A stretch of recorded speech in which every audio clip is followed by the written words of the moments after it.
हरे कृष्णा। तो जैसे कि आप जानते हैं, आज हम अ, भक्ति वृक्ष का 59वां सप्ताह कर रहे हैं, वीक नंबर 59, और शीर्षक है भक्तों के 26 गुण या भक्त के 26 गुण। और उसके अंतर्गत हम अर्थात आध्यात्मिक उन्नति में, और उसमें हम अब तक 8 गुण की चर्चा पूर्व में 2 सप्ताह में कर चुके हैं, और आज 9वें गुण से 12वें गुण की चर्चा करने वाले हैं। तो आइए आरंभ करते हैं। श्री श्रीमद् अभय चरणारविंद भक्तिवेदांत स्वामी श्रील प्रभुपाद की जय। ये श्रील प्रभुपाद जी के शिष्यों ने लिखा है, परंतु आइए हम अध्ययन करते हैं। उन्होंने संकलन भी प्रभुपाद जी के ग्रंथों से ही किया है, इसलिए काफ़ी हद तक सब प्रभुपाद का ही ज्ञान इसमें प्राप्त होता है। तो 9वां गुण जिसकी हम अभी चर्चा करने वाले हैं, उसका शीर्षक है भक्त के पास भौतिक संपदाएं नहीं होती। भक्त के पास भौतिक संपदाएं अर्थात संपत्ति नहीं होती। तो आप सबके पास है भौतिक संपदा? तो अगर भक्त कहलवाना है अपने आप को, तो भौतिक संपदाओं को, ठीक है, तो अभी ध्यान से सुनिए। वृंदावन के 6 गोस्वामी कृष्ण भावनामृत में वैराग्य के अति उत्तम उदाहरण हैं। तो हमारे जो 6 गोस्वामी हैं पूर्ववर्ती, श्री रूप सनातन, रघुनाथ भट्ट, रघुनाथ दास, गोपाल भट्ट और जीव गोस्वामी, और इसके अतिरिक्त और भी 2 थे पूर्व में, वे थे लोकनाथ गोस्वामी और भूगर्भ गोस्वामी, और भी अन्य काफ़ी सारे यहाँ पर महाप्रभु के शिष्य थे। मुख्य रूप से ये जो 6 गोस्वामी, षड गोस्वामी कहते हैं, वे ही सबसे उत्तम उदाहरण है, ऐसा कह रहे हैं कि वृंदावन के 6 गोस्वामी कृष्ण भावनामृत में वैराग्य के अति उत्तम उदाहरण है। श्रील रूप गोस्वामी और श्रील सनातन गोस्वामी ऊंचे पद पर सरकारी मंत्री थे। तो इसकी जो लोग आप में से जो भक्त हमारे अन्य लेक्चरों को सुन रहे हैं रेगुलरली, जैसे हमने उपदेशामृत, भक्ति रसामृत सिंधु और चैतन्य महाप्रभु की लीलाएं, और अब चैतन्य महाप्रभु की शिक्षाएं, ये सब हम जो अध्ययन करते हैं, अगर आप लोग उसमें से कोई, आप में से कोई जुड़ा है, तो आपको बहुत स्पष्ट रूप से ज्ञात होगा कि श्रील रूप और श्रील सनातन गोस्वामी कौन है, उनके पूर्व जीवन में क्या थे, और किस तरह से उन्होंने अपना सब कुछ त्याग करके महाप्रभु के आंदोलन को से जुड़ गए। तो नवाब हुसैन शाह के दरबार में बहुत बड़े बड़े मंत्री थे ये दोनों, और भगवान की भक्ति की प्राप्ति के लिए, अपने जीवन के उद्धार के लिए, दूसरों के जीवन के कल्याण के लिए उन्होंने श्री चैतन्य महाप्रभु के आंदोलन के साथ जुड़ने का निश्चय किया, और अपने पद को, धन को, वैभव को, सब कुछ जो संपदा, उनकी जो संपदा थी, उसका त्याग किया, और केवल एक कौपिन में और वृक्ष के नीचे रहना स्वीकार किया। क्योंकि ये 6 गोस्वामी कुटिया बना के नहीं रहते थे, ये पेड़ के नीचे रहते थे, और फिर जब भक्त आग्रह करते थे, तब फिर छोटी सी भजन कुटीर बना करके अगर कुछ आलेखन करना है, ऐसा है, तो रह जाते थे, वो भी कुछ समय के लिए, फिर भ्रमण करते थे वृंदावन में। तो ये 2 उत्तम उदाहरण हैं। इसके साथ ही श्रील रघुनाथ दास गोस्वामी एक बहुत ही अमीर जमींदार के पुत्र थे। तो रघुनाथ दास गोस्वामी, जिनकी समाधि राधा कुंड के तट पर है, तो वे भी बहुत ही उत्तम उन्नत जमींदार, बहुत ही पैसे वाले, राजा के समान धनवान जमींदार के पुत्र थे, और बहुत ही पावरफुल थे।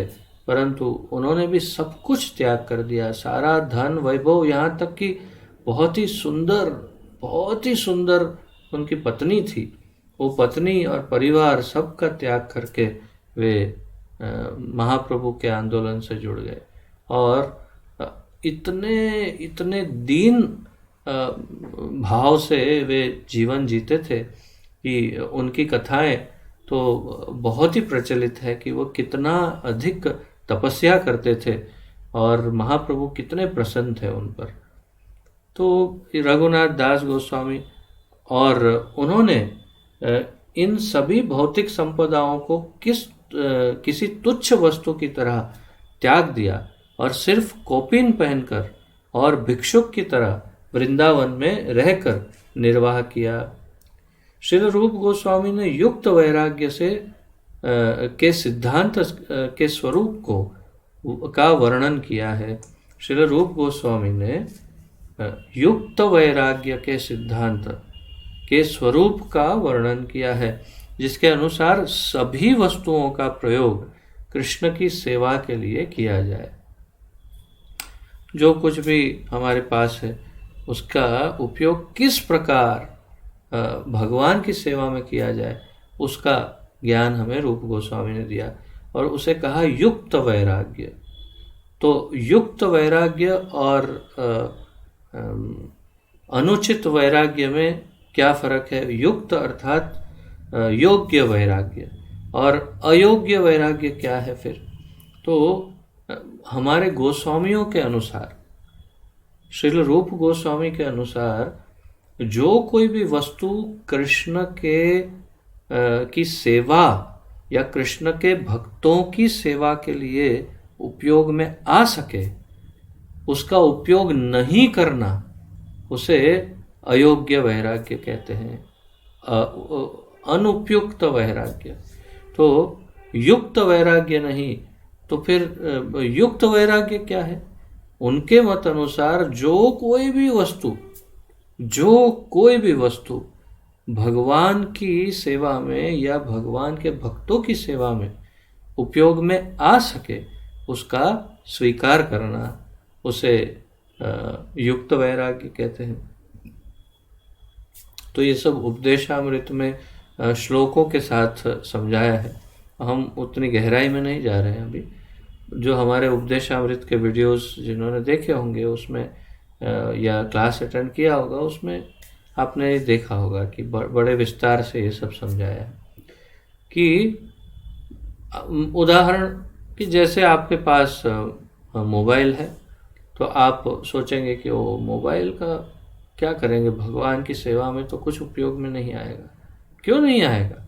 प्रचार के लिए, क्लास देने के लिए, क्लास सुनने के लिए, कुछ पढ़ने के लिए, भक्तों का संपर्क करने के लिए, व्हाट्सएप पर, फेसबुक पर भक्तों का संपर्क करने के लिए, भक्ति के मैसेजेस प्राप्त करने के लिए बिल्कुल युक्त वैराग्य है। और जो अयोग्य व्यक्ति होगा, मूर्ख होगा, वो कहेगा अरे ये तो भौतिक वस्तु है, ये तो एक भौतिक वस्तु है, एक फ़ोन, इसका भगवान से क्या ताल्लुक है? नहीं, मैं फ़ोन का उपयोग नहीं करूँगा। फिर प्रभुपाद जी उदाहरण देते थे कि कुछ ऐसे लोग हैं जो कहते हैं कि सन्यासी को किसी भी उपकरण का उपयोग नहीं करना चाहिए, तो गाड़ी नहीं उपयोग करना चाहिए। तो प्रभुपाद जी कहते थे तो फिर तुमको अगर जाना हो यहाँ से कोलकाता प्रचार करने, तो तुम क्या करोगे? बोले चल के जाएंगे। अच्छा, बहुत बढ़िया। चल के निकलोगे तो शायद जीवित पहुँचोगे कि नहीं कोलकाता, वो भी पता नहीं। तो फिर बुद्धिमानी क्या है? तो बुद्धिमानी ये है कि सीधा फ्लाइट पकड़ो, प्लेन में जाओ, प्रचार करो और वापस आओ। क्योंकि जो भगवान की सेवा के लिए उपयुक्त है उस सब का स्वीकार करना, यही युक्त वैराग्य है, यही युक्त भक्ति है।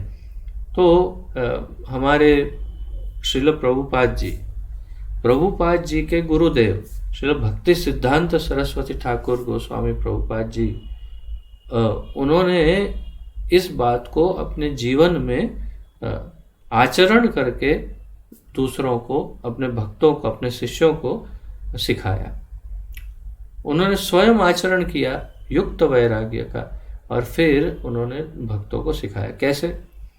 अगर आप मायापुर जाएंगे और उनका जो मठ है, जहाँ पर उनकी समाधि है, मंदिर है, वहाँ पर देखेंगे तो एक रूम में उनके उपकरण, वो जो कुछ इस्तेमाल करते थे उसका वहाँ पर संग्रह, छोटा सा संग्रहालय है।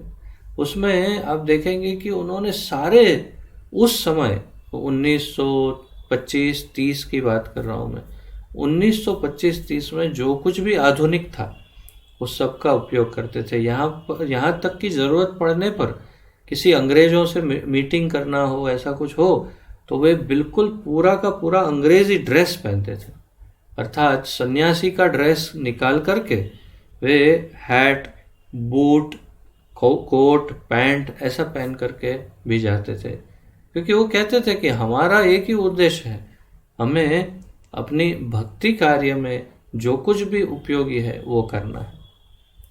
और सबसे बड़ा आश्चर्य यह है कि उस समय कोलकाता में केवल 2 ही कार थी, गाड़ियाँ, और उसमें उन 2 में से एक गाड़ी श्रील भक्ति सिद्धांत सरस्वती ठाकुर गोस्वामी प्रभुपाद के पास थी, क्योंकि वे बड़े दृढ़ निश्चयी थे कि मैं क्यों अपना समय वेस्ट करूं, मेरे पास धन है तो मैं उस धन का उपयोग गाड़ी में करूंगा, और गाड़ी से जाऊंगा, गाड़ी से आऊंगा, उतना समय मेरा बच जाएगा और मैं प्रचार करूंगा।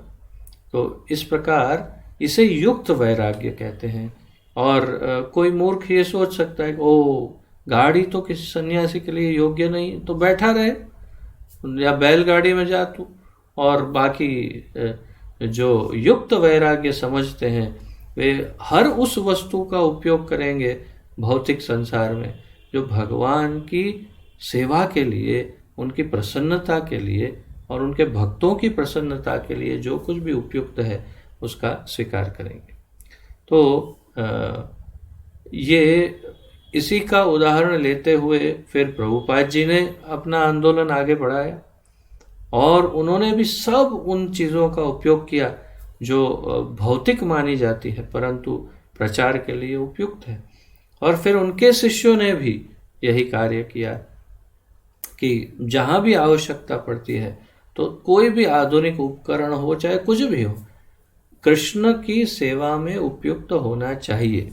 अगर वो उपयुक्त है तो उसका स्वीकार करना, फिर उसको त्याग नहीं करना कि मैं तो वैरागी हूँ, मैं तो भक्त हूँ, वैरागी हूँ, मुझे इन अब उपकरणों से क्या करना है, लैपटॉप नहीं चाहिए, मोबाइल नहीं चाहिए, गाड़ी नहीं चाहिए, कुछ नहीं चाहिए।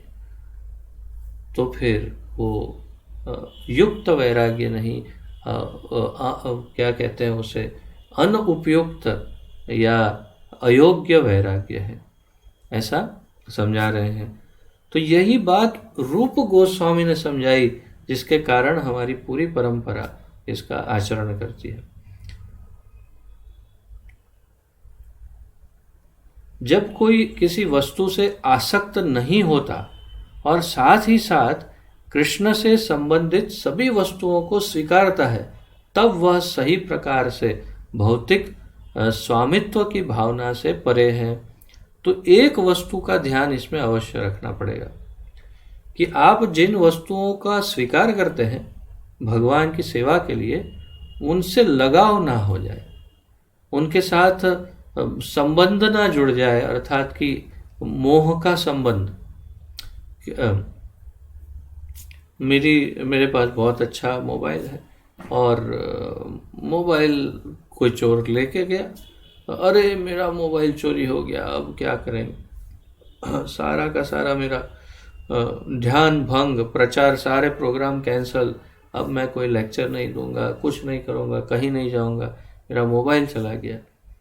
युक्त वैराग्य क्या है, ओह मोबाइल चला गया, कोई बात नहीं, चलो दूसरा ले लेंगे और हमारा प्रचार कार्य आगे बढ़ाएंगे। तात्पर्य यह है कि उसके साथ मोह, आसक्ति, उसके अंदर आसक्ति डेवलप किए बिना उसका उपयोग करना है।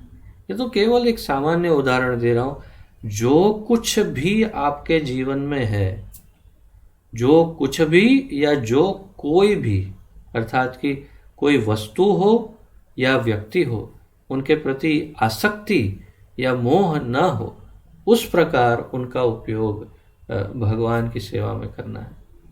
तो इस बात को ध्यान से समझना होगा। आपके पास जो कुछ भी है उससे आसक्त हुए बिना उसे भगवान की सेवा में लगाना चाहिए। और इसके विपरीत उल्टा उदाहरण दे रहे हैं, जो सभी वस्तुओं को यह जाने बिना अस्वीकार करता है।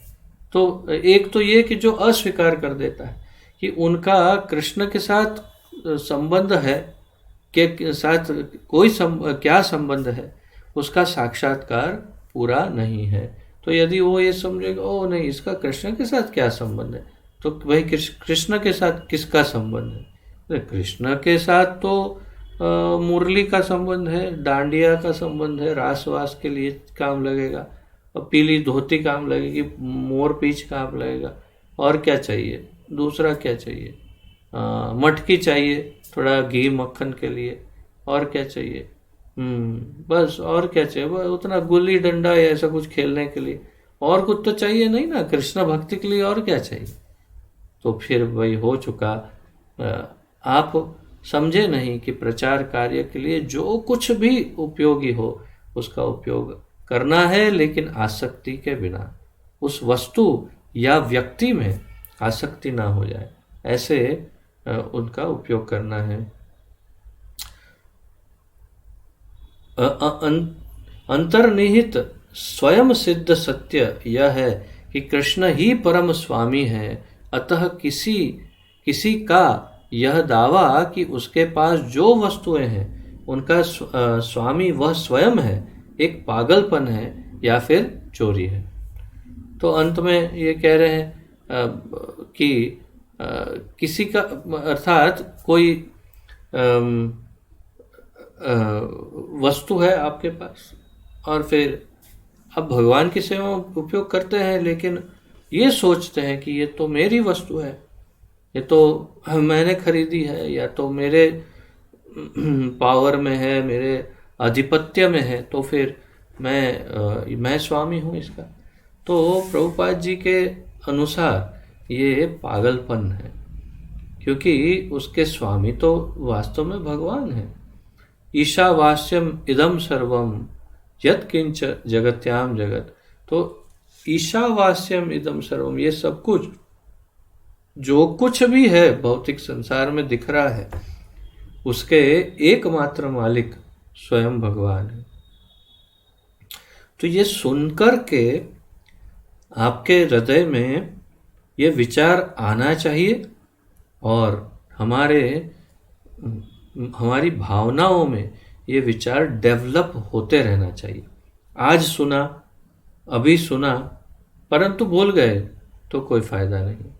इस भावना को डेवलप करना होगा कि मेरे पास जो कुछ भी है वो वास्तव में मेरा है ही नहीं, वो मेरे ठाकुर जी का है, भगवान का है, और उन्होंने मुझे इसलिए दिया है ताकि मैं उनकी और उनके भक्तों की सेवा कर सकूं।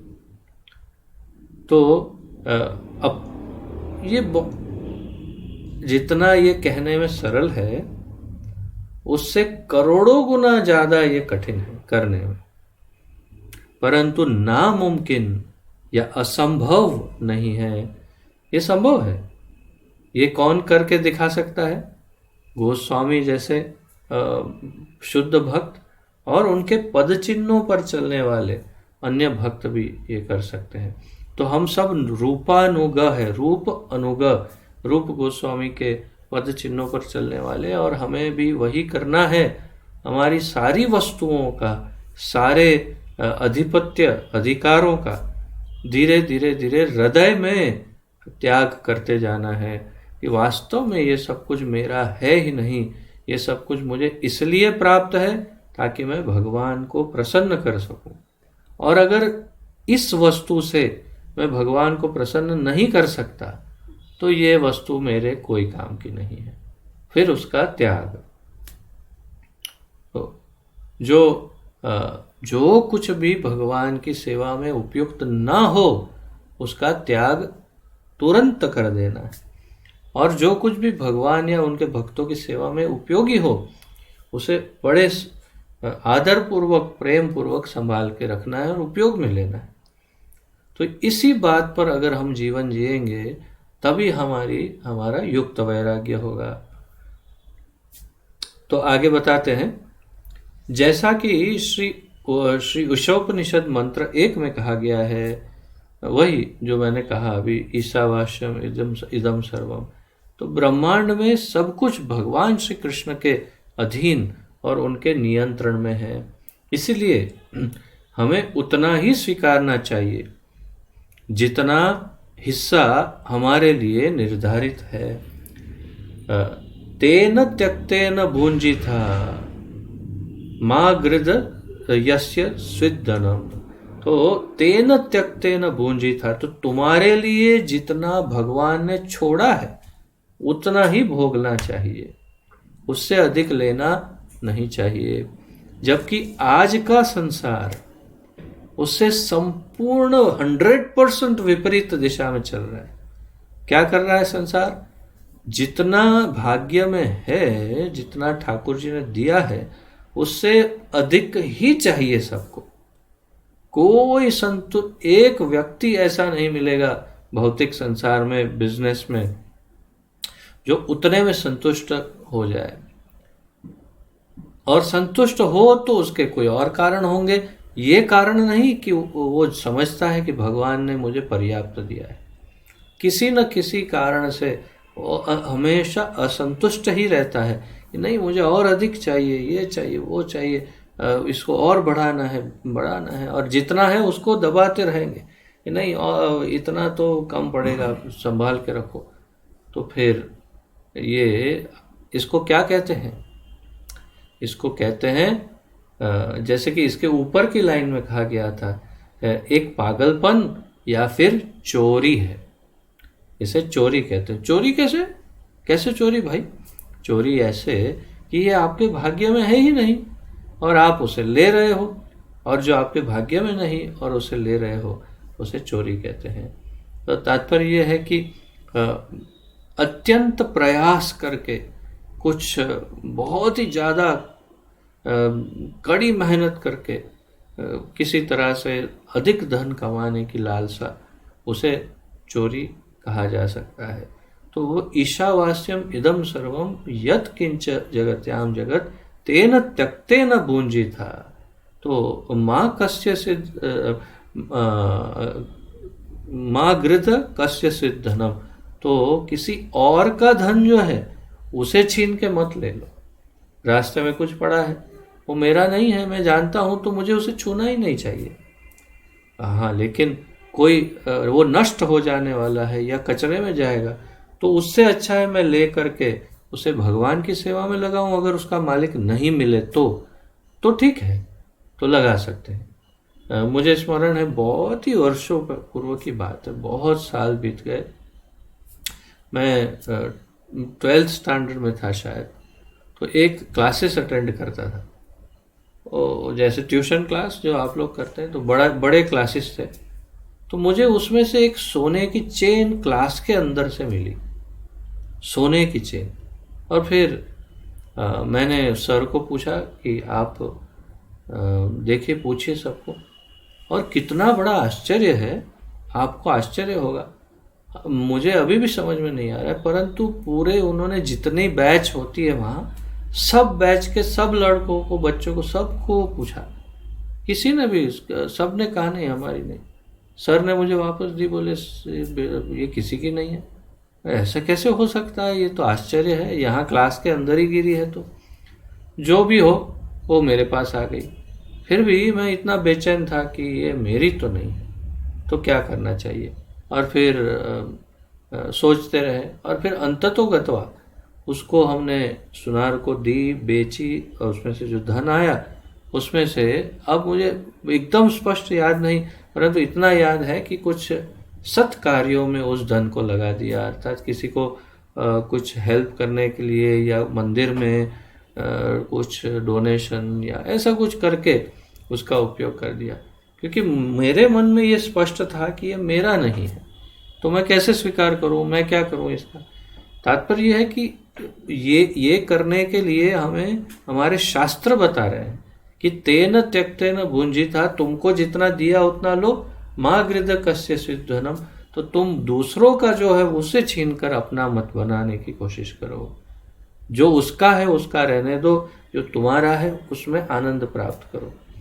मेहनत करके बिजनेस करना, कमाने का प्रयास करना, उसमें कोई परेशानी नहीं, परंतु क्या नहीं करना चाहिए वो मैं कैसे समझाऊं, आप अच्छी तरह जानते हो कि जो अयोग्य है वो नहीं करना चाहिए, और योग्य है उसके लिए जितना प्रयास कर सकते हो करो, और फिर उसका उपयोग भगवान की सेवा में करो या उनके भक्तों की सेवा में उसको लगाओ, जो भी आपके पास है। तो ये उचित है और यही युक्त वैराग्य है जिसका हम कब से अध्ययन कर रहे हैं। और फिर आगे कहते हैं, हालांकि शास्त्रों में एक सीमा तक, हाँ, किंतु यह हिस्सा क्या है, तो एक हिस्सा हमें प्राप्त करना है, तो वो हिस्सा क्या है। हालांकि शास्त्रों में एक सीमा तक इंद्रिय तृप्ति और भौतिक वस्तुएं संचित करने की अनुमति है, लेकिन यह छूट शुद्ध भक्ति में लागू नहीं होती। ये हमारे लिए बैड न्यूज़ है, बुरी खबर हमारे लिए। भक्तों के लिए ये छूट लागू नहीं होती। तो भाई जैसे पुलिसकर्मी है, तो पुलिसकर्मी के लिए और कड़े सख्त नियम होते हैं जो सामान्य व्यक्ति के लिए होते हैं, उससे भी सख्त, क्योंकि उसे तो कायदे का रखवाली करना है। तो वैसे ही ये तो नियम की बात है, वैसा ही नियम भक्तों के लिए अधिक कड़ा है। क्या शास्त्रों वेदों के अनुसार किसी प्रकार से गृहस्थ जीवन में इंद्रिय तृप्ति, सुख भोग की और वस्तुओं को संचित करने की अनुमति होती है, परंतु एक भक्त को वस्तुओं को, जैसे शीर्षक में हमने पढ़ा संपदा, वस्तुओं को, धन को और इंद्रिय तृप्ति के साधनों को संचित करने की, इकट्ठा करने की अनुमति नहीं है। श्री कृष्ण ने अंत में यही कहा है कि ऐसी धार्मिक छूटों को भी छोड़ देना चाहिए। सभी धर्मों को छोड़ करके केवल मेरी शरण में आओ, मैं तुम्हें सभी पाप फलों से मुक्त कर दूंगा, भय मत करो। तो ये आप सब जानते हैं, भगवत गीता के 18वें अध्याय का 66वां श्लोक 18.66, जिसमें सर्वधर्मान परित्यज्य। सर्वोत्तम ज्ञान है सभी वस्तुओं को कृष्ण का समझना, ये है सार। सबसे अच्छा ज्ञान क्या है? यही स्पष्ट रूप से समझना और वैसा ही जीवन जीना कि सब कुछ भगवान कृष्ण का ही है। ईशावास्यम इदम सर्वम, सब कुछ भगवान का ही है, और ये हम माने या ना माने, हम इस बात को स्वीकार करें कि ना करें, हम इस भावना से जिए या ना जिए, सत्य तो यही रहेगा कि सब कुछ भगवान का ही है। और यदि हम उस भावना से जिएंगे तो हमारा लाभ होगा, हमारा कल्याण होगा, और यदि हम उस भावना से नहीं जिएंगे तो हम चोर कहे जाएंगे और कर्मों के फल हमें भोगने पड़ेंगे। सीधी बात है। निर्भीक, प्रेरित और करुणामय भक्त इससे भी संतुष्ट नहीं होता कि सब कुछ कृष्ण का है, बल्कि वह सभी वस्तुओं को कृष्ण की सेवा में लगाता है, जिससे पूरे विश्व को इसका लाभ हो। तो दो भाव यहाँ बताए अंत में, दो भावनाएं। एक भावना ये, सब कुछ कृष्ण का है, मैं भोग रहा हूं, लेकिन ये सब कुछ कृष्ण का है। और दूसरी भावना, ये सब कुछ कृष्ण का है और इसीलिए इसे कृष्ण की सेवा में ही लगाना चाहिए और ये देखना चाहिए कि भगवान की सेवा अच्छे ढंग से इन सब वस्तुओं से हो और इसके कारण सबको पूरे विश्व में लाभ प्राप्त हो। तो उदाहरण कि भाई किसी के पास बहुत सारा धन है और वो सोचता रहे जीवन में सब धन भगवान का है, ये मेरा नहीं है, अच्छी भावना है, और फिर अंततोगत्वा वो जीवन मुक्त हो जाएगा और फिर उसका जो धन है वो उसके बच्चे भोगेंगे और वो शायद ये भावना से नहीं भोगेंगे कि भगवान का। दूसरा व्यक्ति ये है कि वही धन उसके पास है, वो सोचता है ये धन भगवान का है, तो क्या करें, मंदिर बनाते हैं। क्यों?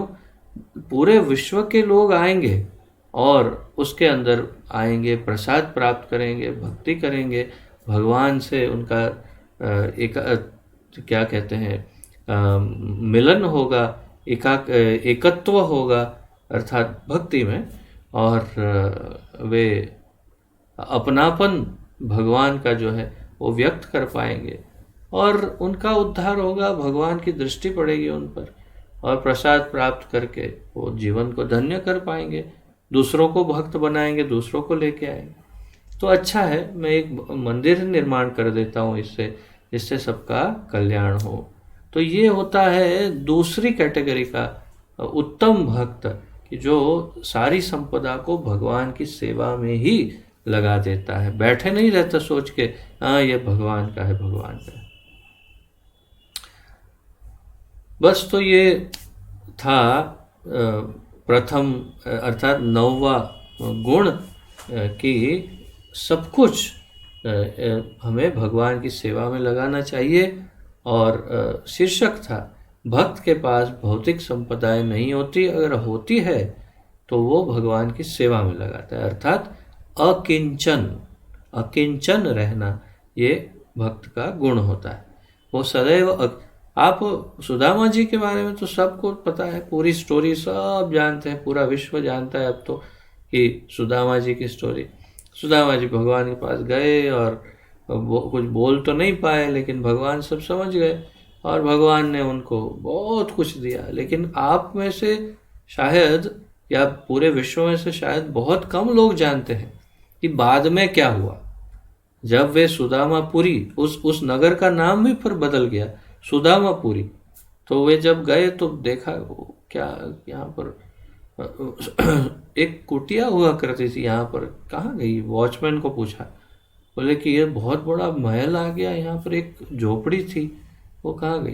बोले हाँ वो झोपड़ी रातों रात महल में परिवर्तित हो गया, ऐसे कैसे हो सकता है? तो वहाँ से महल में से एक बहुत ही सुंदर स्त्री नीचे उतरी रानी की तरह सज के। तो ये सुदामा जी ने पूछा हाथ जोड़कर, माता जी यहाँ पर एक सुंदर झोपड़ी थी और मेरा एक परिवार रहता था, वो सब कुछ आपको ज्ञात है, कहाँ गया? तो सुंदर स्त्री ने तुरंत घूंघट डाला और कहा, क्या माता जी कर, तो मैं आपकी पत्नी हूँ। तो अरे वो पहचान नहीं पाया, ऐसे ऐसे करके देखने लगे, मेरी पत्नी ऐसी रानी की तरह? तो सुदामा जी को पूरी बात समझ में आ गई कि मैं वहाँ ठाकुर जी के पास संकोच कर रहा था और ठाकुर जी तो अंतर्यामी है, सब जानते हैं, त्रिकालदर्शी है, और उन्होंने वहाँ बैठे बैठे ऐसे चुटकी बजा करके यहाँ मेरे लिए महल खड़ा कर दिया। तो फिर पत्नी के साथ चर्चा हुई और पत्नी को समझाया कि हम क्या करेंगे इस धन संपत्ति का, हमें तो भक्ति चाहिए। तो सारा धन वैभव अपने बच्चों को दे दिया और बिल्कुल सामने और एक झोपड़ी बना करके उस झोपड़ी में दोनों पति पत्नी रहने लगे। तो उन्होंने बाकी का जीवन झोपड़ी में ही और उन्हीं सादे वस्त्रों के साथ, सादे जीवन के साथ ठाकुर जी की सेवा करते हुए, भजन करते हुए और भिक्षा मांगते हुए ही उन्होंने बिताई। तो ये है अकिंचन। इसे अकिंचन कहते हैं कि भाई जब हो तो भी जीवन को सादा ही जिए।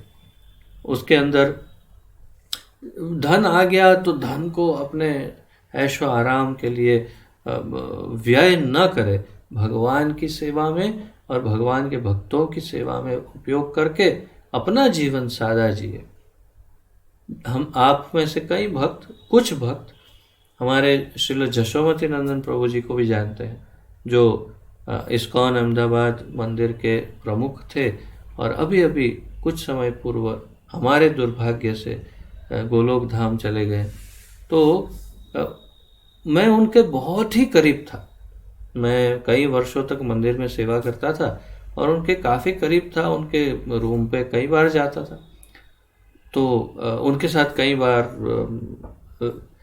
अलग अलग जगहों पे हम जैसे सूरत गए, कभी राजकोट गए, ऐसे ट्रैवल भी करते थे रथ यात्रा के लिए, कभी कोई प्रोग्राम।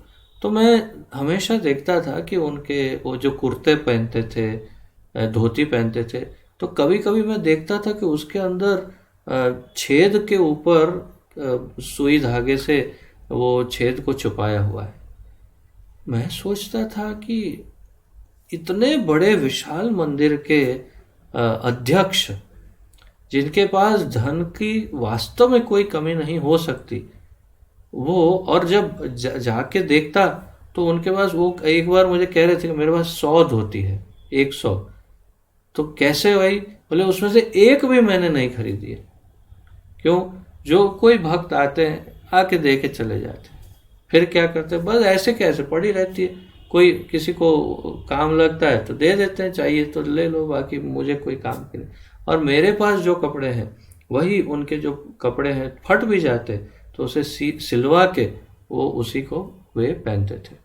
एक क्षण में चेंज कर सकते थे अगर चाहते तो, परंतु ये है अकिंचन भाव।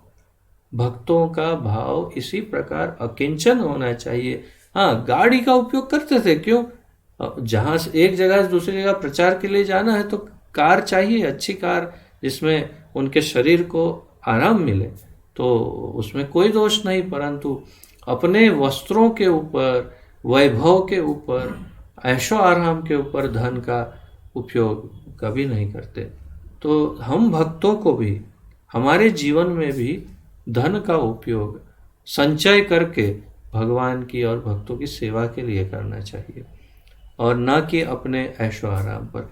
ये अकिंचनता बड़ी महत्वपूर्ण है। अब आगे बढ़ते हैं। 10वां गुण, भक्त सभी के लिए हितकारी कार्य करता है। सर्वोपकारक, सर्व उपकारक ये शीर्षक है। भक्त सर्व उपकारक होता है, सभी के लिए अच्छा ऐसा कार्य करता है जिससे सबका लाभ हो।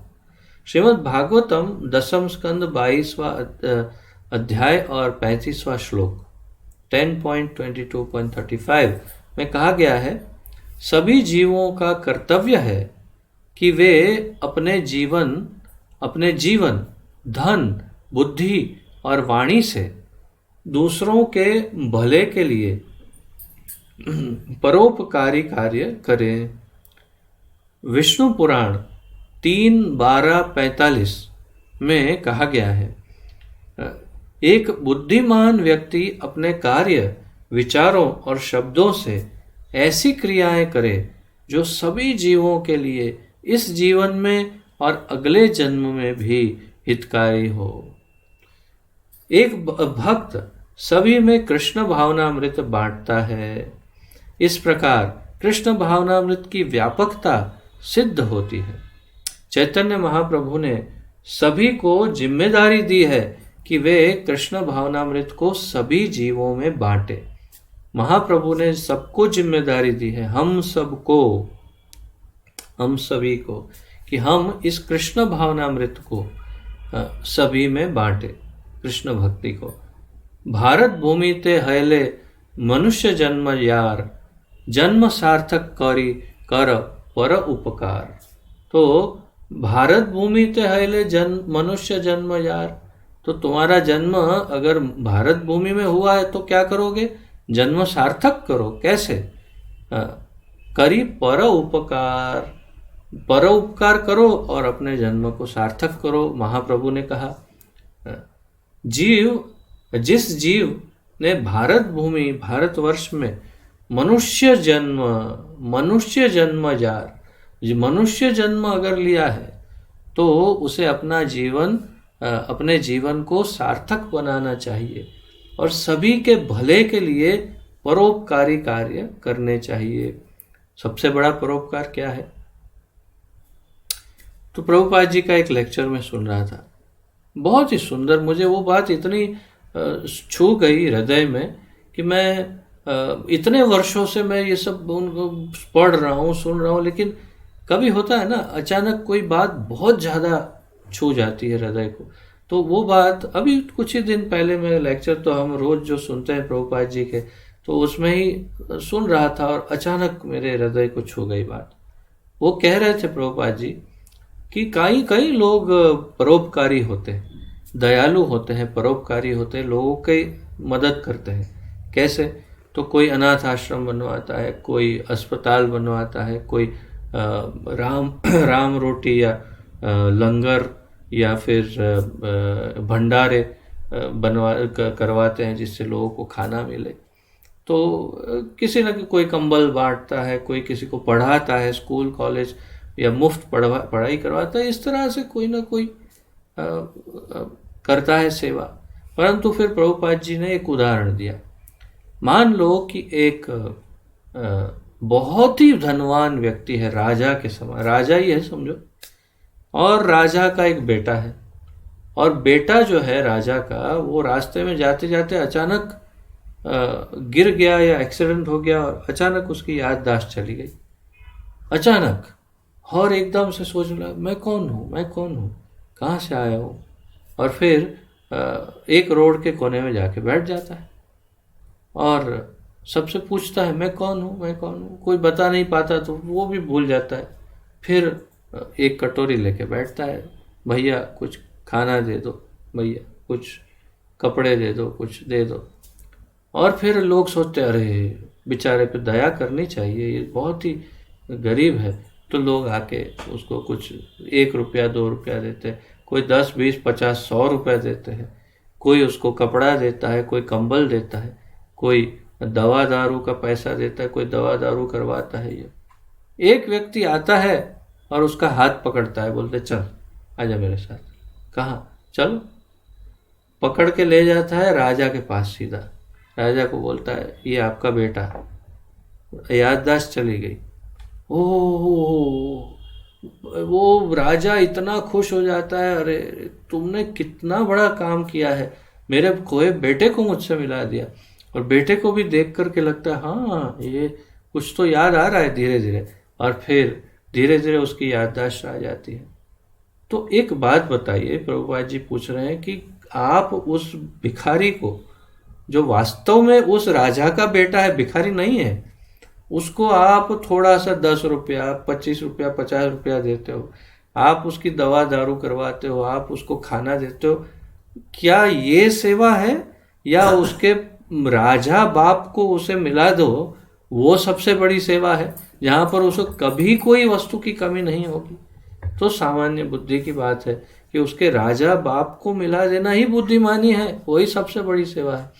और इसलिए प्रभुपाद जी कहते हैं कि किसी व्यक्ति को कृष्ण भावनामृत देना और उसे अपने राजा बाप कृष्ण से मिलवा देना, वही सबसे बड़ी सेवा है, वही सबसे बड़ा परमार्थ है, वही सबसे बड़ी दया है, वही सबसे बड़ी करुणा है।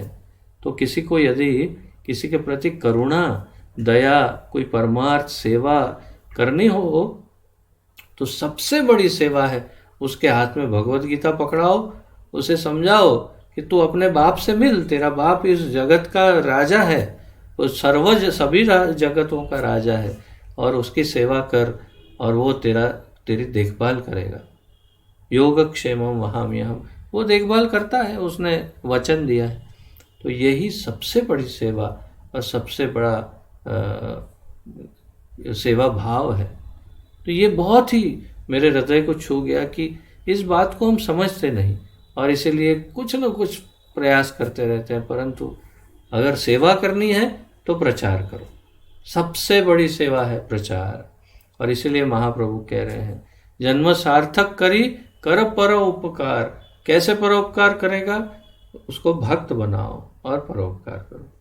तो कृष्ण कृपा श्री मूर्ति श्री श्रीमद अभय चरणारविंद भक्ति वेदांत स्वामी श्री प्रभुपाद जी निस्संदेह एक दिव्य कार्य करता है जो पर उपकार के व्यावहारिक उपयोग में सर्वश्रेष्ठ है। तो इसका सबसे अच्छा उदाहरण क्या है परोपकारी व्यक्ति का? हमारे प्रभुपाद जी स्वयं ही उसका सबसे श्रेष्ठ उदाहरण है। उनके जैसा परोपकार कौन करेगा? हजारों वर्षों तक भक्ति योग का सबसे मूल्यवान ज्ञान भारत में ही सीमित रहा। कई लाखों वर्षों तक हमारा ज्ञान हमारे पास रहा। यहाँ तक कि भगवान श्री चैतन्य महाप्रभु ने भी भारत में ही भ्रमण किया। भारत भूमि से बाहर के लोगों को असभ्य मलेच्छ समझा जाता था। यहाँ तक कि जो लोग अपने आप को वैष्णव समझते थे वे भी सोचते थे कि इन पतित मलेच्छों का उद्धार करना संभव नहीं। भक्तों द्वारा की गई शुभ इच्छाओं, प्रार्थनाओं, अच्छी भावनाओं और त्यागपूर्ण कार्यों से भौतिक जगत के सभी जीवों का असीम लाभ होता है। तो जो भक्त करते हैं उनसे सबको असीम लाभ, असीमित लाभ प्राप्त होता है। और प्रभुपाद जी ने वही किया। उन्होंने इस भक्ति को इस देश से बाहर लेकर गए और भारत भूमि का तो उद्धार किया, भारत के बाहर भी सर्व देशों का भी प्रभुपाद जी ने उद्धार कर दिया। और जैसे एक उनके समय में इंग्लैंड में एक लंदन में किसी टीवी वालों ने उन्हें इंटरव्यू के लिए बुलाया और इंटरव्यू दे रहे थे। तो तब वो जो इंटरव्यू ले रहे थे उन्होंने पूछा, आप यहाँ क्यों आए हैं? सीधा ही पूछा, आप यहाँ क्यों आए हैं? प्रभुपाद जी ने उत्तर दिया, आप अर्थात अंग्रेजी लोग, आप हमारे देश में आए, हमारा सब कुछ लूट करके आप लोग चले गए, परंतु सबसे मूल्यवान वस्तु जो थी उसी को भूल गए। और इसलिए मैंने सोचा कि जब सब कुछ ले गए हो तो ये जो सबसे मूल्यवान वस्तु है उसे क्यों छोड़ गए? इसलिए वो मैं आपको देने आया हूँ, और वो है कृष्ण भक्ति। तो प्रभुपाद जी वास्तव में वही किए। उन्होंने कृष्ण भक्ति को पूरे विश्व में बांटा है, जो सबसे बड़ा परमार्थ है, सबसे बड़ी सेवा है। तो हम सबको भी यही सीख लेनी है। अब 11वां गुण,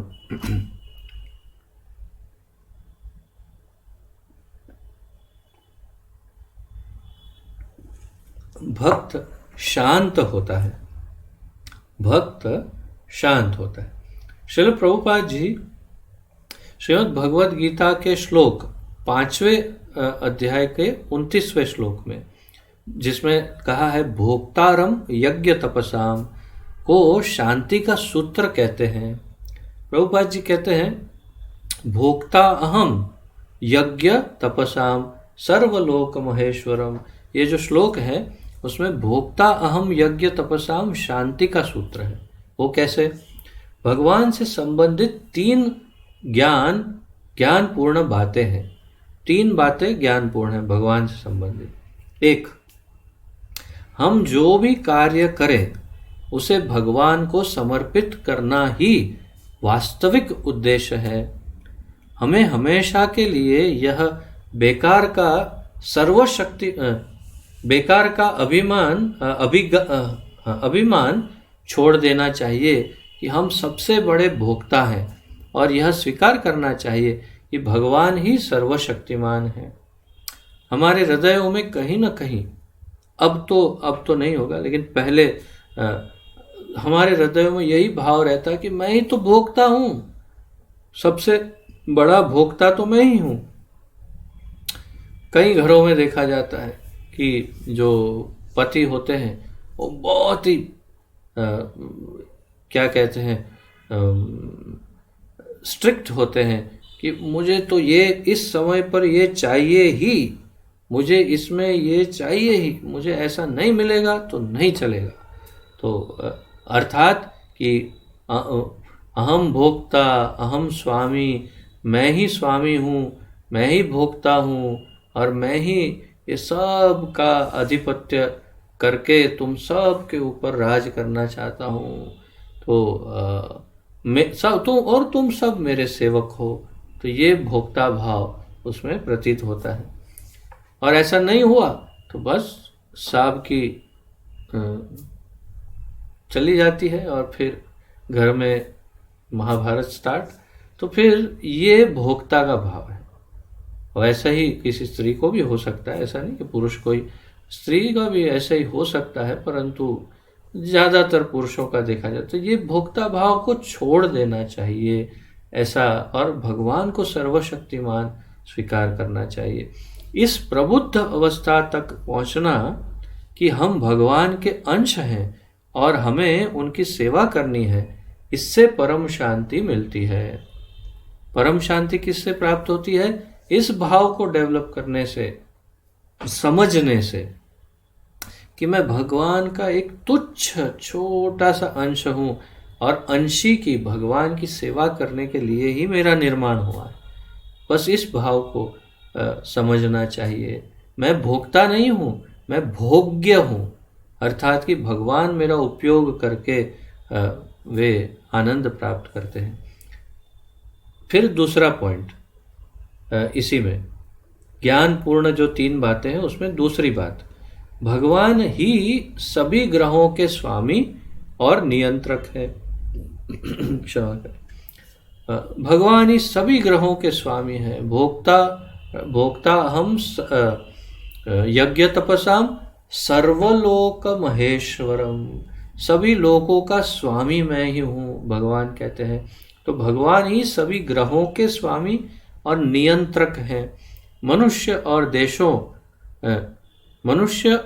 देशों को अपने आप को स्वामी नहीं समझना चाहिए। कोई मनुष्य समझेगा मैं स्वामी हूँ, कोई देश समझेगा मैं स्वामी हूँ इन सभी देशों का। भगवान श्री कृष्ण को सर्वोपरि स्वामी जाने बिना अपने को स्वयं को स्वामी समझना धोखा है।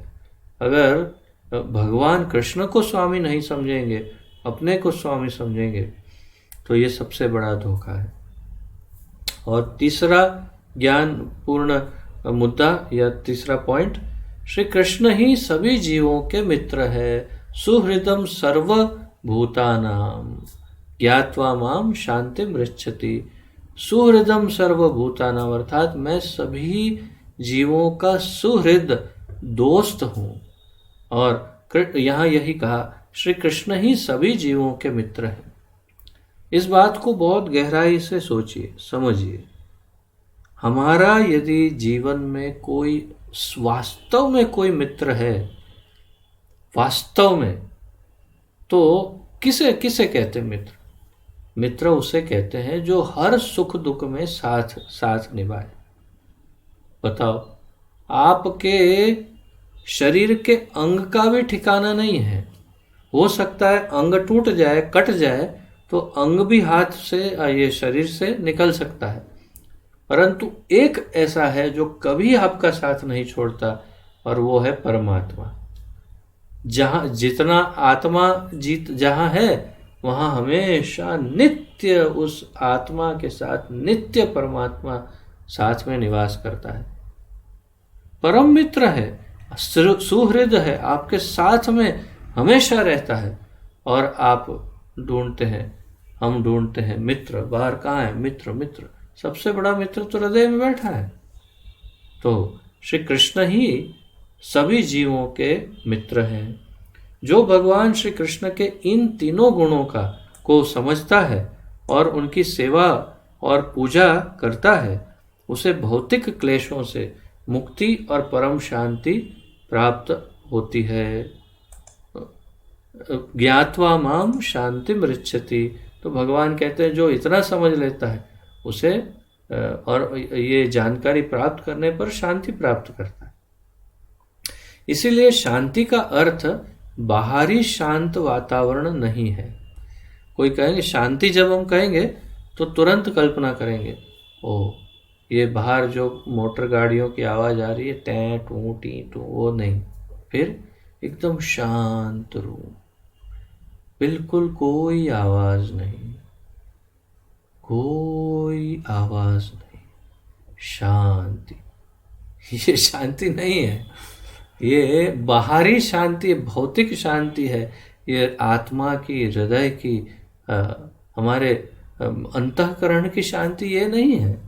बाहर कितनी भी आवाज़ हो सकती है, परंतु भीतर से अंतःकरण शांत कब हो, उसकी बात यहाँ प्रभुपाद जी करते हैं, या उनके शिष्य कह रहे हैं। तो शांति का अर्थ बाहरी शांत वातावरण नहीं है जो कभी भी भंग हो सकता है। शांति का अर्थ है वह स्थिति जब भक्त भगवान श्री कृष्ण को समस्त वस्तुओं में देखता है। तो जब वो सभी में भगवान को देख सकता है, वो है स्थिति। श्रील प्रभुपाद श्रीमद् भगवद गीता में लिखते हैं, यह साक्षात्कार कि कृष्ण से परे कोई अस्तित्व नहीं है, शांति और निर्भीकता का स्तर है। निडरता और शांति का स्तर कौन सा है? ये देखना कि कृष्ण से परे कोई अस्तित्व नहीं है, सब कुछ कृष्ण ही है, वो वही असली शांति का स्तर है। कृष्ण भावनामृत का अर्थ है कि भक्त हर समय श्री कृष्ण का स्मरण कर सकता है, स्मरण करता है, और हरे कृष्ण महामंत्र का जप कर सकता है, चाहे वह स्वर्ग में हो या नरक में। यह मुश्किल से पाई जाने वाली शांति भगवान श्री कृष्ण का उनको आशीर्वाद है, जो उनकी भक्तिमय सेवा करते हैं और इस भौतिक इच्छाओं के अशांत संसार को त्याग देते हैं। तो भक्त जो है वो चाहे कहीं भी हो, वे शांत रहते हैं और अपना चित्त जो है वो भगवान में स्थिर रखते हैं और पूर्ण विश्वास होता है, अवश्य रक्षिवे कृष्ण। तो भगवान हमारी हर स्थिति में उचित योग्य रक्षा करेंगे। अब इसका अर्थ थोड़ा समझना चाहिए कि मान लो जैसे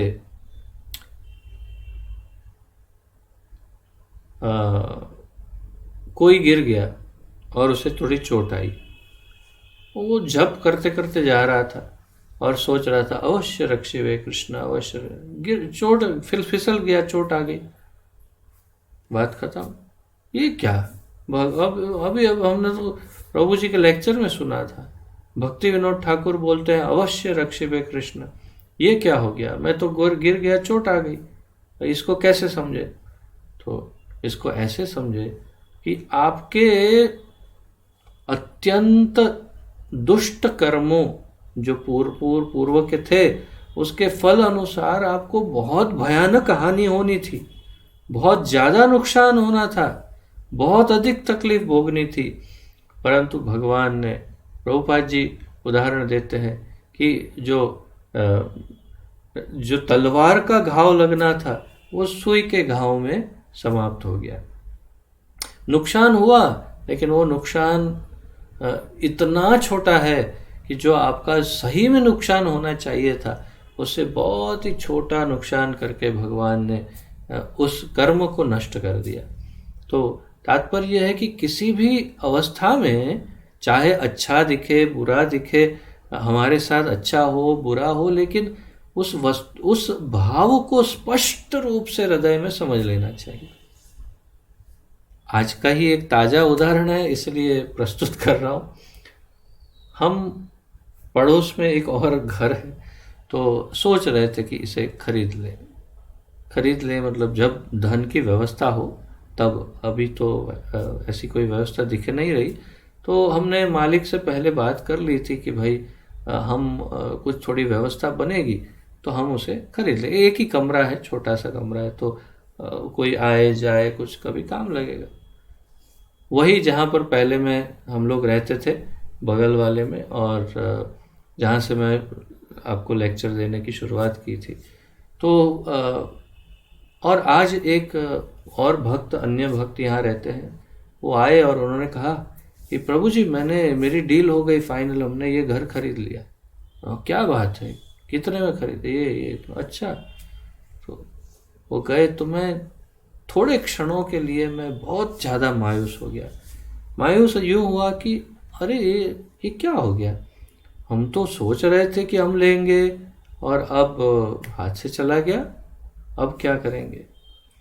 तो फिर एकदम से विचार आया, अरे कहाँ गया ज्ञान भाई, भगवान भगवान ही हमारे भरता है, और भगवान जो तेन त्यक्तेन भुंजिता, जो हमारे लिए जितना उपयुक्त है, जितना हमारे लिए योग्य है उतना ही देंगे, और जो योग्य नहीं है वो किसी भी हालत में नहीं देंगे।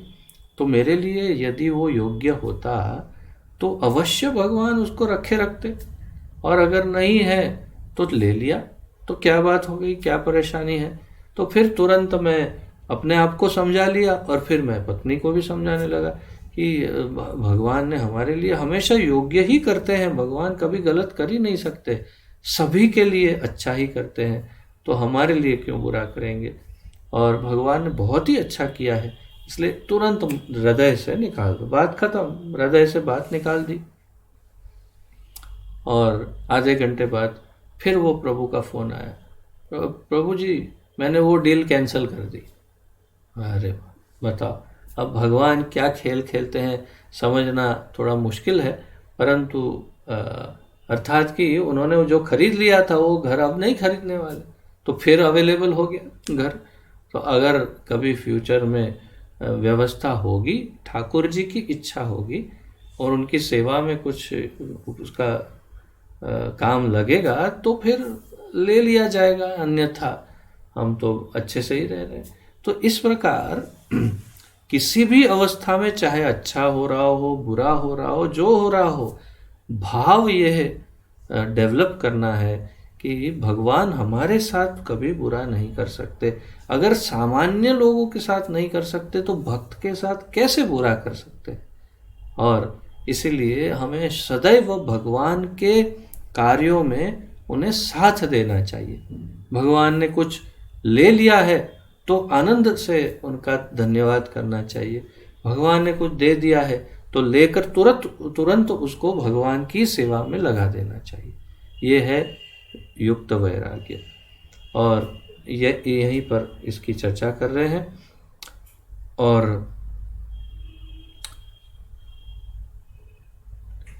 अब 12वां और आखिरी पॉइंट बहुत छोटा सा है, फिर विराम लेते हैं। भक्त भगवान श्री कृष्ण के शरणागत होता है तो कृष्णैक शरणः, कृष्णैक शरण ये शीर्षक है। भक्त भगवान के शरणागत होता है। सार्वभौम भट्टाचार्य विस्तार से बताते हैं कि श्री चैतन्य महाप्रभु वैराग्य अपनाने के बारे में ज्ञान, शरणागति का विज्ञान और भक्ति योग के बारे में शिक्षा देने आए थे।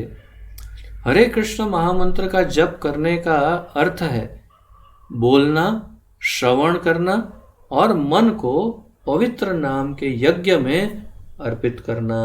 हरे कृष्ण महामंत्र के जप का अर्थ समझा रहे हैं।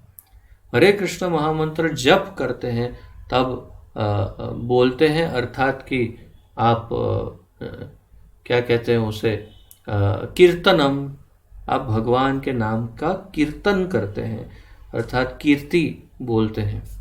फिर दूसरा है श्रवणम, आप अपना बोला हुआ मंत्र सुनते हैं और दूसरे भी सुनते हैं, तो श्रवण भी हो जाता है।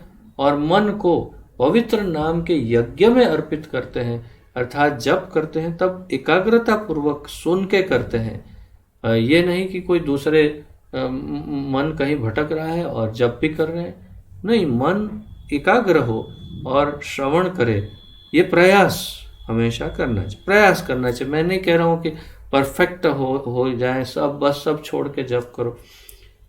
प्रयास करना चाहिए कि जब करते हैं तब श्रवण भी करें कि मैं जप कर रहा हूँ। ये बड़ी करुणा है हम पर ठाकुर जी की, परंतु मैं जो जब करता हूँ तो मेरा किसी कारण, ये एक बड़ी दया है हमारे ठाकुर जी की, मेरे में कोई योग्यता नहीं, परंतु यदि मेरा जप उच्चारण में कुछ गलत हुआ है तो तुरंत मेरा ध्यान पड़ता है कि नहीं, ये सही नहीं हुआ उच्चारण। तात्पर्य यह है कि एक ट्रेनिंग हो गई है माइंड को अब, कि स्वाभाविक रूप से वो जप में ध्यान माइंड अपने आप देता है। तो अगर यहाँ तक कि आपको आश्चर्य होगा, मैं ये करने के लिए कह नहीं रहा हूँ आपसे, परंतु आश्चर्य होगा परंतु मैं कोई दूसरा कार्य कर भी रहा हूँ तो भी मैं अपने जप को सुन सकता हूँ। ये एक मेरी विशेषता नहीं, परंतु माइंड इस प्रकार ट्रेन हो गया है कि मैं जप करते करते कुछ और कार्य करके भी ध्यान जप में रह सकता है। तो परंतु तात्पर्य यह है कि सही उच्चारण हो, उसमें मन को लगाया और श्रवण किया और मुख से कीर्तन किया, तो ये त्रिधा भक्ति हो गई। तो उसकी बात यहाँ पर कर रहे हैं कि अपने श्रवण करना, मन को पवित्र नाम यज्ञ में अर्पित करना। भगवान श्री चैतन्य महाप्रभु ने कहा कि हमें 10 नाम अपराधों से बचना चाहिए, जिसका अध्ययन हमने किया है, और अपने जीवन को आध्यात्मिक गुरु के निर्देश पर समर्पित कर देना चाहिए। अपने जीवन को आध्यात्मिक गुरु के निर्देश पर, उनकी आज्ञाओं पर समर्पित कर देना चाहिए। समर्पित कर देना चाहिए अर्थात गुरु ने कह दिया और हमने बस कर लिया, उसे कहते हैं समर्पित कर देना चाहिए। बस एक ही बात का ध्यान रखना है, एक ही बात का, कि गुरु ने जो आज्ञा दी है वो शास्त्र सम्मत है कि नहीं, बस उतना ध्यान रख सकते हैं हम। अगर शास्त्रों के अनुसार ही आज्ञा दे रहे हैं गुरुदेव, तब तो फिर कुछ भी सोचे बिना उसे करना है, समर्पण करना है। शरणागति सनकपन से सनकपन, क्षमा कीजिए, शरणागति सनकपन से नहीं बल्कि प्रामाणिक और वैज्ञानिक होनी चाहिए। शरणागति का अर्थ कोई, मैं आपकी शरण में हूँ, आप बोलो कुछ भी करें। एक उदाहरण है, किसी गुरुदेव ने अपने शिष्य से कहा, ये वास्तविकता है, ये मिथ्या नहीं है, सत्य घटना है। गुरुदेव ने अपने शिष्य से कहा कि तुम उसका बदला लो और उसको मार दो। शास्त्र ये कहते हैं, धर्म ये कहता है कि तुम्हें बदला लेना चाहिए। शिष्य ने सोचा, गुरुदेव ने कहा तो पत्थर की लकीर, बोल दिया तो हो गया, बस खत्म, बंदूक उठाई, जाके मार दिया। गुरु और शिष्य दोनों ही जेल में, और जीवन भर रहे जेल में। ये वास्तविकता बता रहा हूँ, वास्तविक घटना है। जीवन भर जेल में रहे, बल्कि वो शिष्य ने फिर अपने आप को ही गोली मार दी और आत्महत्या कर ली। गुरु ने 25-30 साल कुछ जेल में बिताए। क्यों? बिल्कुल शास्त्र सम्मत बात नहीं कही, और शिष्य ने सोचा तक नहीं कि बस वो इस बात को चिपका रहा, गुरु ने बोल दिया करना ही है। परंतु अगर शास्त्र सम्मत नहीं कह रहे हैं गुरुदेव, तो आप उसे छोड़ सकते हो, जैसे बलि राजा ने किया। तो उसका उद्देश्य, क्षमा कीजिए, एक भक्त जो पूरा जीवन भगवान श्री कृष्ण को समर्पित कर चुका है, उसके पास बहुत कार्य होते हैं और वह एक क्षण भी बर्बाद नहीं करता। एक क्षण का समय भी भक्त बर्बाद नहीं करता।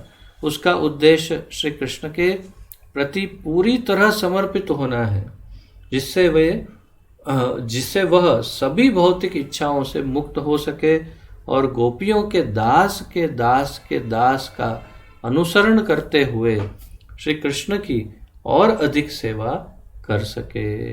तो जैसा कि शीर्षक था 12वां, भक्त भगवान श्री कृष्ण के शरणागत होता है। वो भगवान के शरण को स्वीकार करता है और उनकी सेवा का और उनके भक्तों की सेवा का प्रयास करता रहता है। तो ये था आज का शीर्षक। इसके प्रश्न और उत्तर जो है वो आप मुझे कुछ किसी भी व्हाट्सएप ग्रुप में उत्तर दिखाई नहीं दे रहे हैं आजकल। मैं हमेशा जो भी आपके ग्रुप लीडर्स हैं उन सबको बताता हूँ कि इनसे आप ले लो। तो पता नहीं आप व्यक्तिगत रूप से उनको भेजते हैं कि नहीं उत्तर, वो मैं नहीं जानता, परंतु आपका आप इसे किस तरह से स्वीकार करते हैं मेरी इस बात को, मेरी इस प्रार्थना को मैं नहीं जानता। परंतु मैं हमेशा आप सबसे प्रार्थना करता हूँ कि समय निकाल करके आपको इन प्रश्नों के उत्तर ढूंढ करके अपने ग्रुप लीडर को भेजना चाहिए, तो आपकी अधिक उन्नति होगी। ये ज्ञान जो है हृदय में अच्छी तरह से बैठेगा।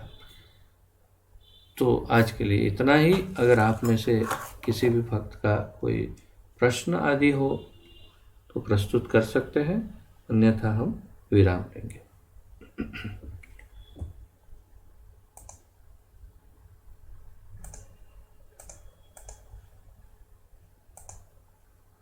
किसी का कोई प्रश्न है?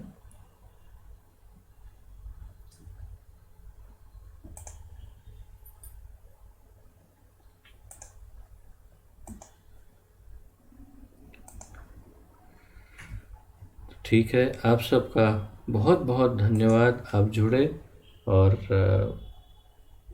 हमने आज बहुत सुंदर श्रवण भी किया श्रेया माता जी से, तो आनंद भी आया बहुत। और आशा है कि श्रेया माता जी आगे भी और अच्छे अच्छे लेक्चर हमें देती रहेगी और स्वयं खुद बहुत अच्छा अध्ययन करेगी और विनम्रता पूर्वक, ये भाव से नहीं कि मैं बहुत अच्छी अब लेक्चर देने लगी हूँ, इस भाव से कि भगवान ने हम पर दया की है और मैं अच्छा बोल पा रही हूँ, तो भगवान की सेवा में मेरी वाणी को लगाऊं, इस भाव से वे अच्छे और अच्छा प्रगति करे, ऐसी हम आशा करते हैं। और आप सबका धन्यवाद करते हैं। आप सबका बहुत धन्यवाद। सबको दंडवत प्रणाम। हरे कृष्ण। श्रील प्रभुपाद की जय। निताय गौर प्रेमानंदे। हरि हरि बोल। धन्यवाद। हरे कृष्ण। अब इसके बाद हमारी मीटिंग रहेगी, तो जो भी भक्त मीटिंग में हमेशा बैठते हैं वे रहें, सीनियर भक्त।